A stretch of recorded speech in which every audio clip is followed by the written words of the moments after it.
the city of the sun. You could have stayed, it's only over when the day is done. I never knew you was a runner, yeah. I mistook you for a son. It don't matter what we think when it's all over, 'cause this is our last chance to leave it all behind. Raise your voice and raise your power, yeah. This is our last chance to leave it all behind. Raise your voice and raise your power, yeah.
Archie, is it fun?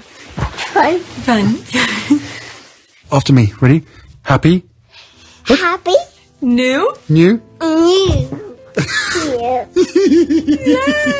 Boom.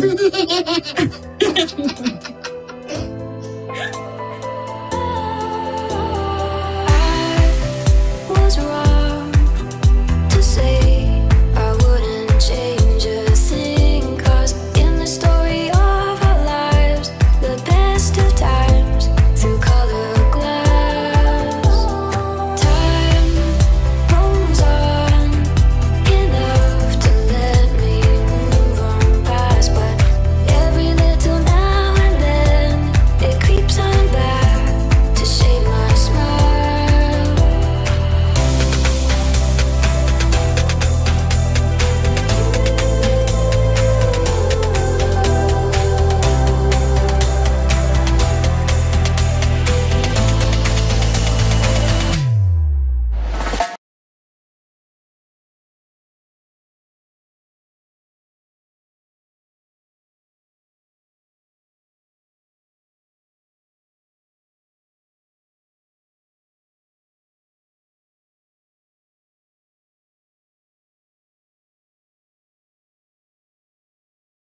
So this tweet was sent to me by someone, I guess one of my followers, someone who watches some of my videos. The reason she sent me this tweet is that I've always said the issue, the jealousy, all the animosities that happen between William and Harry, or the royal family, the firm, all of that started on this stage. I've always said this is where it started. I've even discredited Harry himself, who said the animosity between him and I mean, not him who started it, but the family, the brother started I think Oceana, I think that's what he said. I could be wrong, but he said something different from this stage here. So I even discredit him. I was like, no. Even the squad who have been in the fight way before me said it started with the Oceana thing. I was like, nope, it didn't start there. It just add to it. It just confirmed their hatred, their dislike, their animosity toward Harry when they did the Oceana tour. But this is where it started though. The Oceana tour sort of confirmed their whatever animosity they had, or ill feeling toward Harry and Meghan. But this is where it started. Okay, I've even discredited all of them. I'm sorry to say it, but I have a very strong feeling this is where it started, because based on something that Meghan have said. So I want to go over it and share, you know, and read some of the tweets and see what people says, and if I have anything else to add to it. So to the person who sent it to me, thank you. All right, so let's go over it. So let's read this. She sent it to me. I didn't read it. I only read her message, but I didn't read the tweet. There it is here. There was a before and after this event. Meghan was popular, smart, eloquent, and had a history of working hard. Kate was mumbling, repeating herself, and seemed out of place. That's when Kensington Palace started leaking and making up stories. Thank you. I even discredit Harry, as I was new into this, but the moment I saw this video and I heard Meghan talk, and I was like, no, this is where it started, because this is not what they expect of women who marry into the institution. Because that specific part here where Meghan said that women has a voice and they need to use it, you know, I'll put the clip. I have it. I think what's interesting is I hear a lot of people saying, when speaking about girls' empowerment, finding and knowing their worth, or women's empowerment as well, you'll often hear people say, well, you're helping women find their voices. And I fundamentally disagree with that, because women don't need to find a voice. They have a voice, they need to feel empowered to use it, and people need to be encouraged to listen. And I think right now in the climate that we're seeing with so many campaigns, I mean, with Me Too and Time's Up, there is no better time than to really continue to shine a light on women feeling empowered and people really helping to support them, men included in that. I mean, it makes such a tremendous difference. So, yeah, just I guess we wait a couple months and then we can hit the ground running. But up until then, I'm pretty excited. And I was like, nope, this is where it started. Okay, so there's someone. Who is this? Okay, one woman army cause. Meghan Markle, was it? Britney Spears, Angela Jolie. I don't know who is that, but I mean, I know the reference of those names, but the Twitter holder, this is the first time I'm seeing it. Okay, so this is where it started. This is exactly where it started. At least their radar went up and said, this woman, we need to do something about it. Okay, one of these days I need to review that video where they were talking, where Meghan had just been in the married, and what did she marry? I think she was. Yes, I mean, I think that knowing that I've just been here for 3 months, right? And in that amount of time. So, I mean, you've been here for 3, yeah, wedding first. Get that done. We can multitask. But she just pretty much in the royal family. Okay, this moment sealed it. The palace can deal. Yeah, a lot of the squad. I'm sorry to the squads who were there way before me. I didn't even know there was such a thing about the squad, the Sussex squad. They keep on saying it was the Oceania thing and all of that. Harry even said it. Okay, and I was like, I'm sorry, I disagree with Harry, even though he was living it, he was experiencing it. I was like, nope, that's not where it started. It started right here. It started right here. At least their radar went up. Let me bookmark this. Okay, so I have the video myself. One of these days I'll sit down and review it, but I'll just put the clip where Meghan was talking to say about the women have a voice. This is the part that got them, I think. It's too bad these four could have revolutionized the monarchy, made it more modern, humble, and let go of the old outdated traditions. They could have come together to tackle modern day issues like mental health, online abuse, etc. Jealousy got the best of Wank, William and Kate. That's their fault. Okay, now we don't even know where the other one is, the wife is. William and Kate never learned self-improvement. They attack the Sussexes because the Sussexes are better than them. At work, we go on retreats with life coaches to help us improve. We don't tear down our co-workers. I mean, this happens in a lot of offices. There's one office I was working. It's almost like, I'm like, wait a second. I just came here to get a paycheck. We're supposed to help the firm be better or something like that. Whatever task they give you, some people go out of their way to make things even better, but some people are just about competition with everything. But whatever.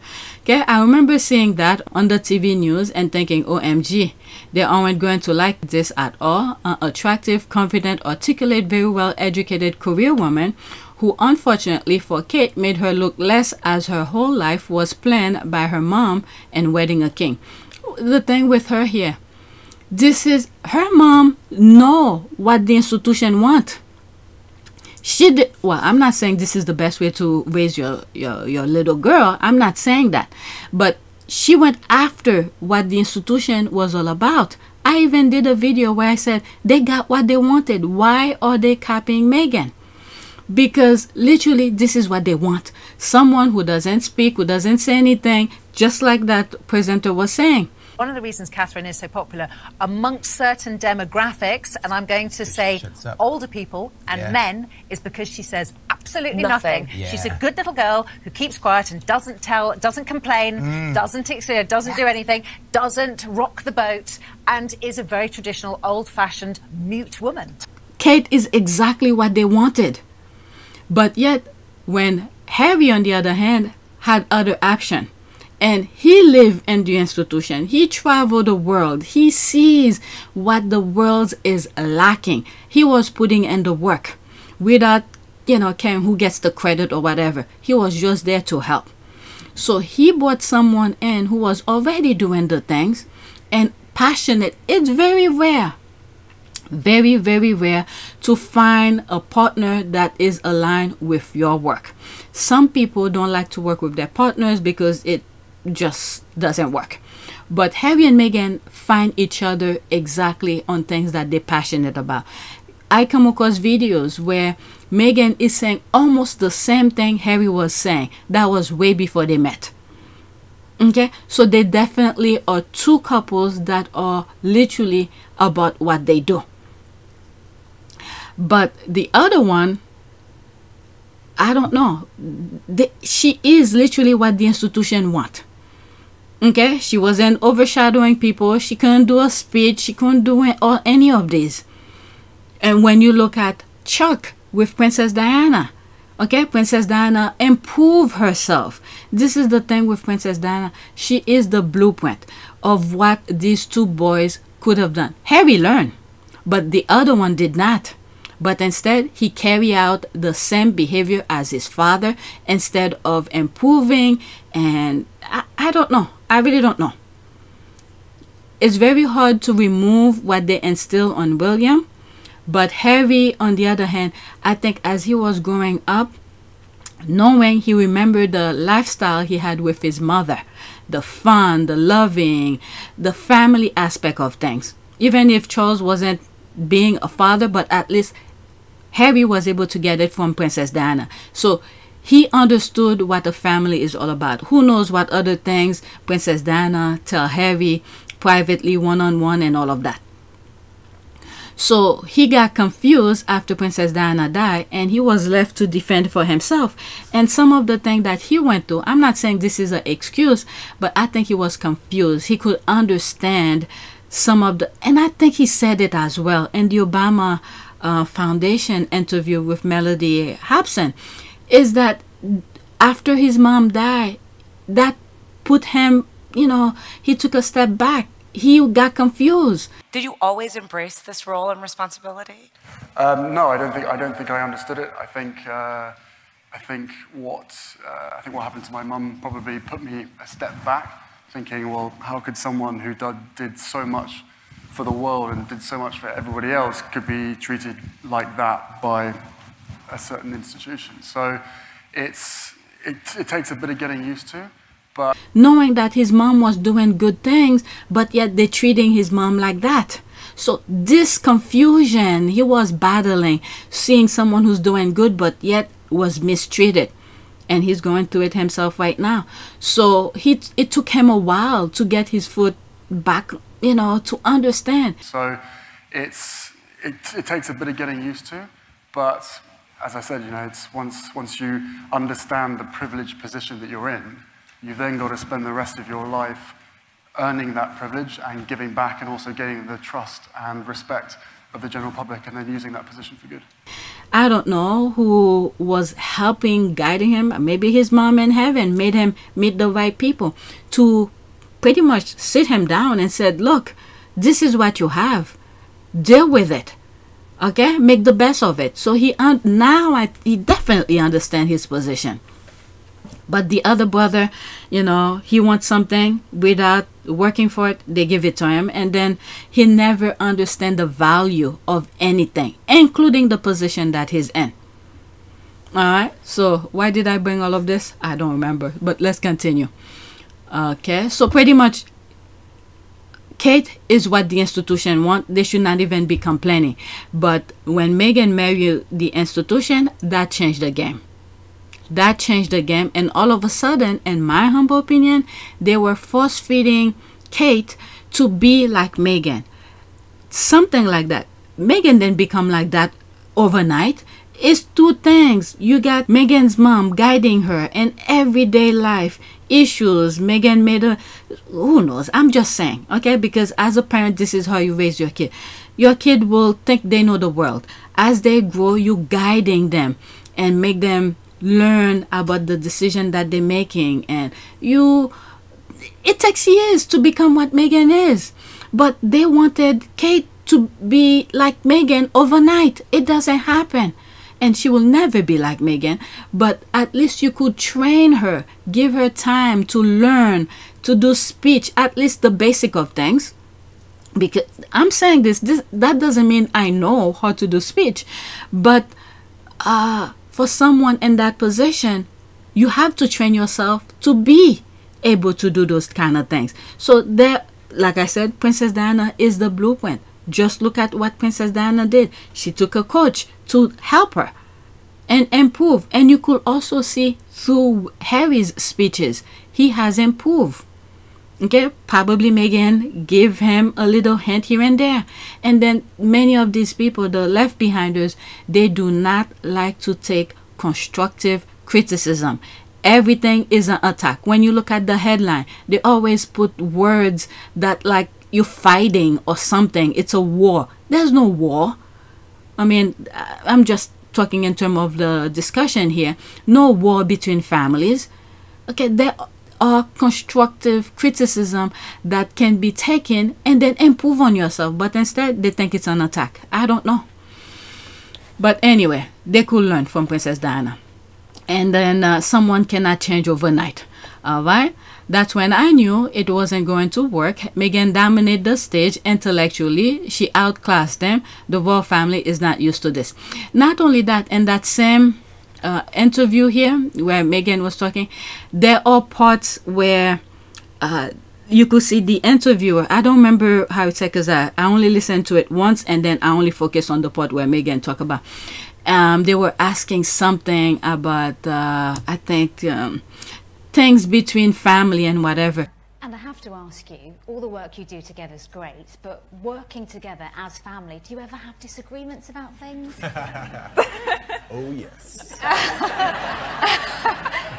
Healthy disagreement. Okay, the last thing you disagreed on, how do you resolve it? How do you resolve it? I can't remember, they come so thick and fast. But is it resolved? We don't know. Oh, we don't know. Well, you're putting on a great show if it's... And Meghan, Harry started to talk and Meghan sort of touched Harry's hand to say, don't even go there. Meghan, this is the thing. Meghan is not new to this. She knows. Oh my God, how will I say that? It's very hard when you're in the moment to recognize what the person is trying to do. But Meghan seems to always be able to catch, without back and forth interaction, the intent of knowing what the interviewer wants to get out of you. And you could also, that same thing that I'm trying to explain here, Gina, her cast from Suit, is good at that as well. One interview that they did, I think earlier this year, where they were asking her, did she have Meghan's number? She quickly shut it down. We have to talk about what's happening today. What's happening? Suits reunion. Everywhere I look, there's a star from Suits. That's kind of great. Did you plan this? Are you all texting each other? Well, when it all came through, we were all texting each other. Yes, our text thread is insane right now, so it's very exciting. Who texted Meghan and said, you gotta come to the Golden Globes, Meghan Markle? We don't have her number. Yeah! Okay, the intent of what the interviewer is trying to get out of you, to be able to catch it in the moment. This is very hard. I know I'll fail in this all the time, and then later on I'll beat myself for it and say, damn, how come I didn't catch it? This is what I'm trying to say. I hope you understand. Meghan is good at that, and catching the intentional of what the interviewer want her to say without saying it or asking her. Okay, so the interviewer was trying to get something out. Harry almost fell for it because he started talking. Meghan put her hand on Harry, like, don't go there. Okay, and I think now Harry is pretty good at that as well. He knows how to get I mean, Harry, when he's walking or he's in a place, public place, you will always have an idea what something is not right, or he's really in the moment, he's happy and all of that. You will get all the expression out of Harry. But anyway, but Meghan knows how to conceal that, I think, in my humble opinion. Okay, I'm not a body language expert, but I don't know. I just my humble opinion. That's all. All right. Yeah, I remember Meghan spoke confidently. Willie's face was pictured. He was gobsmacked. This is when he knew Meghan was not going to be pushed around. Okay, so other people are saying it, but I said it the moment I saw it. This is not a competition, but I'm just saying, because when the squad, the true squad is who were in the game way before me, I didn't even know squad. I was in La La Land. That's how I call myself, because I was clicking on the Daily Mail, reading their BS, and then that's when it put a pause to me. Like, how could this happen? They knew all of this. They keep on saying it's the Oceania, and I was like, no. The moment I saw that interview, I said, no, it cannot be. It has to be over here. Because what Meghan said, and it's not like it's an attack, but knowing the history of the institution, what they're all about, what they did to Princess Diana, this is where it started. Okay, when they realized only 2 of the 4 were fab. The squatters. This is a complete shade. When they realized only 2 of the 4 were fab. Okay, if Will and Kate were supposed to be the stars, I still don't get why people around them allowed this to happen. Like, had they never heard of Meghan Speaks, they had to be known Will and Kate would flap and set them all up, in my opinion. But the thing is that they drank their own Kool-Aid. That's the problem. They drink their own Kool-Aid. They believe in the BS that they put out when they know they are not. This is a huge problem for them.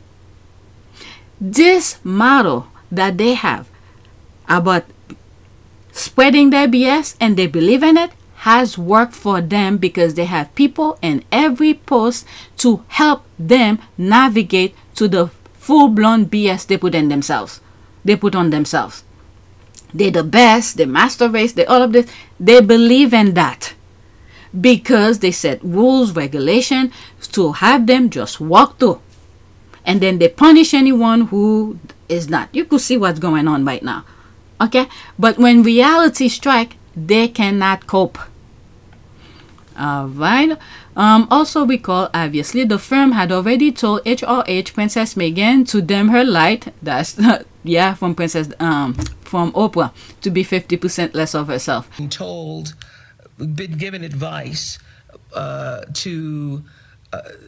it would be best if she could be 50% less than she was. Wow. That was the quote. If she could be 50% less. And I remember hearing that in 2018 and said specifically to her, I don't know how you're going to survive being half of yourself. Wow, I think it's...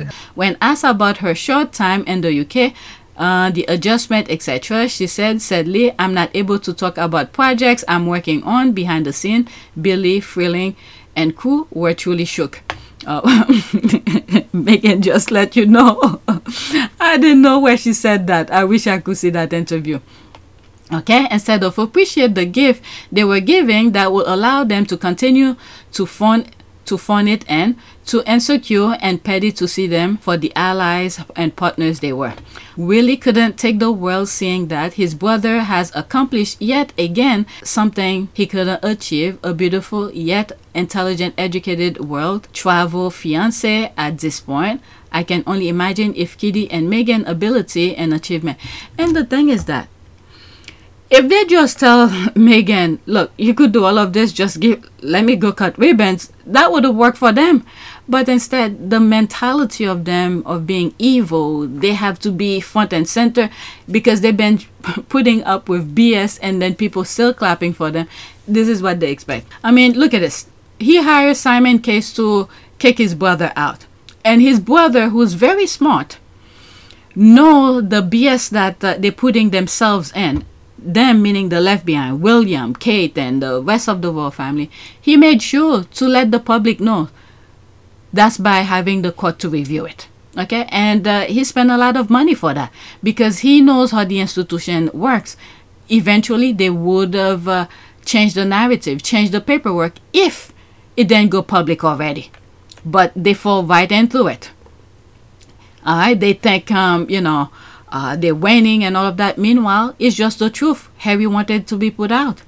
All right. If pretty jealousy hadn't settled and both couples could have been great for the monarchy, Kate and Willie don't have the gifts that Harry and Meghan have, and vice versa. What gift does William have to be vice versa here? The only gift that he has, they're giving him the monarchy once his father died. That's the only gift. But in terms of what skills, none. I don't know. Maybe there's a hidden skills that I'm not aware of. But they could have learned and on the positive and good together, even if they weren't that close. Now it's pride and ego. William put all of this on himself, or whoever's advising him. He bought it. And you have your only brother, and you go against your own brother. I mean, this is something they instill in him since he was a child. You could look at things as they were growing up. Even when they asked him about Archie, how did he feel? He's like, you already have a nephew and all that. So they already had that separation in him. They put that separation in him. So that's that. And also some of the things that it builds up. All of this started, again, I didn't say it in this video, but from past videos, since the Queen father passed.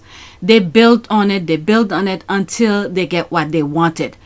Because they want the business people to run the country, to set their own rules, their own regulation, they not be prosecuted and all of that. So as the king passed, because this is the family of the country who could probably have a different point of view, even though they're not elected officials, they don't have a certain rule and laws or whatever, even though they do, but they wanted this branch of the country to be idle. So they build on it until they have these, I don't know what George is gonna be, but if the monarchy still exists, it's pretty much being controlled by business people. And Harry saw it. And he tried to advise these people. His father, his brother, I think the Queen did listen to Harry in some shape or form, but the others, nah, they trained them to always get. It's a long story. Okay, I've said it in a couple other videos. This then just started like that. They build on it until they get those type of people. And as soon as Meghan and Harry got married, they went to work. All right, they went to work to shut it down because they were too smart. They don't want a smart royal family. They want a dumb, idle one that they could control, put fear on them, not knowing their position. Harry understands his position. I don't think the others understand their position. Sometimes when many people might say, oh, what are you talking about? These are this and that. Yes, but sometimes when you're born into something, let's say you get things every day, it become a pattern of things. You don't know the difference outside of the world that you live in. It become part of you. So I don't really think they truly understand the position that they are in. Harry understand it, and he tried to guide the people, his father, his brother, and the queen. They had to get Harry out because they tried to idle him as well. But he was resisting it way before Meghan. Okay, and you know, they use him as scapegoat and all of that. So it's a lot of things. It's a lot of things. Okay, so and then not only that, they raise Harry, they raise William to see his brother as something else, like a competition. Harry didn't see it that way. And I was very surprised when I first found out that this is the way the institution works. You know, each one of them doing their own project, they want to be praised, and the other one, they put the other one down. I was like, what kind of thing is that? I used to think the royal family operate as one. If one of them did something magnificent, guess what? It's a W for the institution, for the royal family. No, they don't work like that.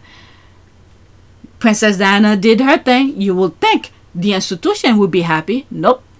Because Princess Diana did it, the people like her. So no, that's a negative for them.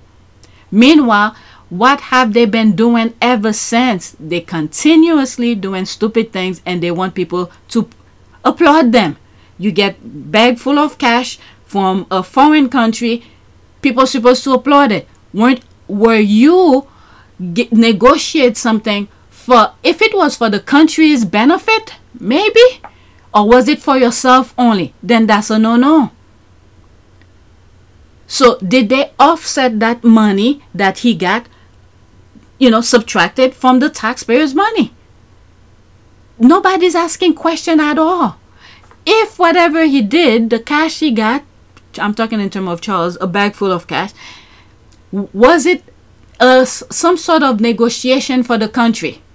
If that was a negotiation for the country, that money should go to the purse of the country, or offset it from the taxpayers' money, or whatever. But if you're negotiating for your own benefit and you're getting taxpayers' money, my goodness, it's not fair. But all those things, you know, it's a whole bunch of things. Okay, Harry and Meghan were too smart for the institution. They want a blind, idle institution. Let the business people do as they please. Don't stop them. Don't do anything. All right, so let's continue so I could finish that. Okay, totally unnecessary operation. Let's ruin Meghan, but inadvertently ruin themselves. They were different entities loved by all, and the monarchy was more popular than ever. But now God save the king. The thing is that Meghan came with her army, 3 million plus. Okay, she came with her army. They didn't see that coming. So while they were doing the smear campaign, people who knew Meghan prior marrying into the institution was like, nope, that's not her. Whatever you're putting out there, nope, that's not her. And thank God for many of these people who spoke up, because if they had turned a blind eye, they would continue go on and on. Look at this. On my last video, I missed 2 other tweets on my regular one, and I did another video by themselves. Is that they meaning the royal family or the tabloid, are trying to let the public know Kate is working somewhere, is well alive. Maybe she is, okay? Maybe she is. But nobody have seen her. But they keep on putting out, Kate is out there, she's working, she's doing this. Tabloid pick up from another tabloid. And then you have people saying, nope, nobody have seen her since December. So if people let this go unchecked, they're gonna go to their next narrative of whatever it is that they want to tell people. But for now, I don't know why. Just there's so many other topics they could talk about, but this, they focus on it. They want to shove it down your throat and said, you better believe she's walking around. People saying, nope, I believe my eyes, I haven't seen her. This is the thing here people have to deal with. But when Princess Diana was alive, you just read the papers. There was no pushback. If there was a pushback, you probably have to write a letter to the papers, and then they will read it. If they agree, they put it. If they don't agree, they toss your paper. You don't hear a light in there about your concern. But with social media, they put them on full blast the second they put their BS out. This is the problem, or should I say the difference between Princess Diana and Meghan. Because if we had let them run their campaign unchecked, oh, Meghan would have been, I don't know, the unthinkable. All right. Prince Harry just could not be allowed a beautiful, intelligent partner while creating popularity contests with William and Kate in the UK. They are still conducting polls about who is most likely currently. I mean, this is a one-sided thing. Harry is not in a contest with these people. It's just one-sided contest. Okay, I never saw the interview, but this picture alone tells you which one is the super couple. The facial expression, the poise, the gesture, and everything. I'll look at the picture again to see what she's talking about. The way Kate and William sit so far apart, and an appearance at least, reminds me of the scandal monologue Olivia gives about Fitz and Melly during his first campaign, word for word. Alright, the distance between Will and Kate so telling. Once Harry and Meghan started to outshine William and Catherine, the knives were out and the issue lies. What was it? What was I thinking? Once Harry and Meghan started, okay, the distance between William and, okay, I was thinking of something, never mind.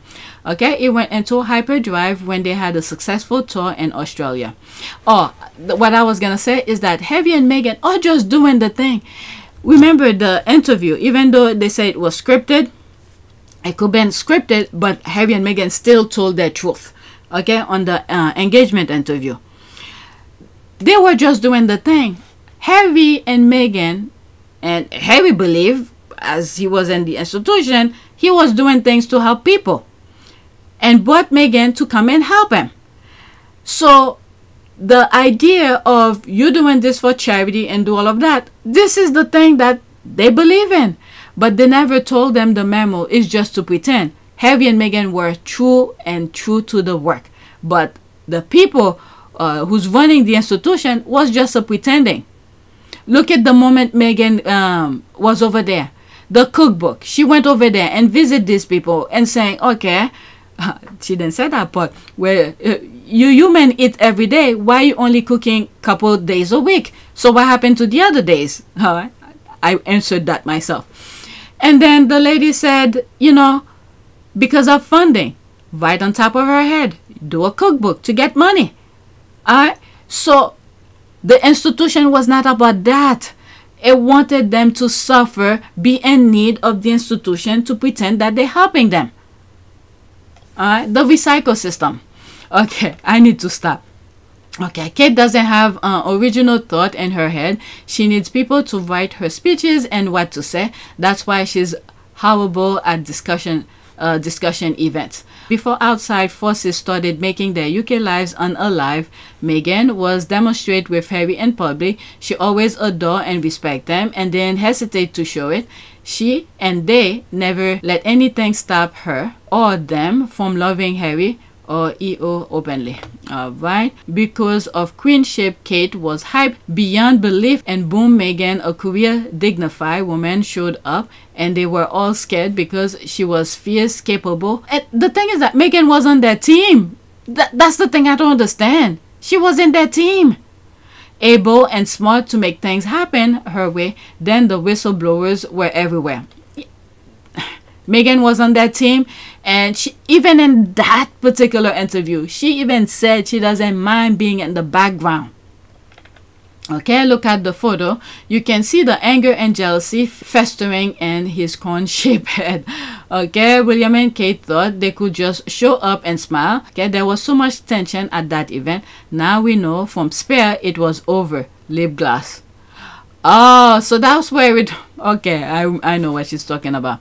William never looks happy, while mediocrity tends to feel threatened by black excellence. Okay, she's pregnant. I believe Meghan Markle smirked and rolled her eyes at one point during this event after Princess Catherine said something, a glimpse of nasty things to come and did. Okay, I don't know. I need to look at it again. Many competent, intelligent people are tongue-tied when speaking in public. It's just not their strong suit. Yeah, public speaking is not easy. Okay, they knew this about Catherine going in, so why didn't they keep their question brief and to the point? I mean, they ask a question, you answer. And she needs to learn to make things shorter. I don't know. It was an incredible, thoughtful, and professional contribution from Meghan. She showed her years of confident speaking with all manners of audiences. What she will have brought to the royal family will have been incalculable, but the Wells were intimidated. That's their fault. All right. Since Princess Diana, they never learned a damn thing. They didn't try to improve of what threatened them, but instead they went on full drive, blonde, crazy lunatic. This is just as much William, like his father. He doesn't want anyone to outshine him. They are a very dull family. And then you will think, again, he will improve on himself. Nope. Everybody's supposed to be idle and then just like him, walk through. Look at this in one of the video where Buzi was saying when Meghan was doing her thing, launching her, well, she didn't even launching, it's just people were putting things about the gym, but the institution were crying foul. They didn't want her to launch her thing. Meanwhile, I mean, it wasn't even launching, it's just her friends were putting things out there. It sort of stopped all of a sudden, but the others were putting books out. It's on the videos that I recorded earlier. I was reading one of Buzi's tweet. Okay, William has eyes for Meghan, a little envious of his little brother. William will never be happy with anybody. Okay, so there's a lot of comment. Oh, it keep on recharging, so I'm gonna stop here. William will never be happy with anybody that he's in. He could have what he really wanted, and then he sees someone else who's doing something. He's gonna, the same pattern of what I've said with Kate, he's gonna push that particular partner to be like the other person, and the other person is not what the other person is. So you can't, he will never be happy. Okay, he will never be happy. They never train him to be what he wants, except they just let him run free, do whatever. You want this, grab it from the person and you get it. There is never restriction for him to work hard for what he wants.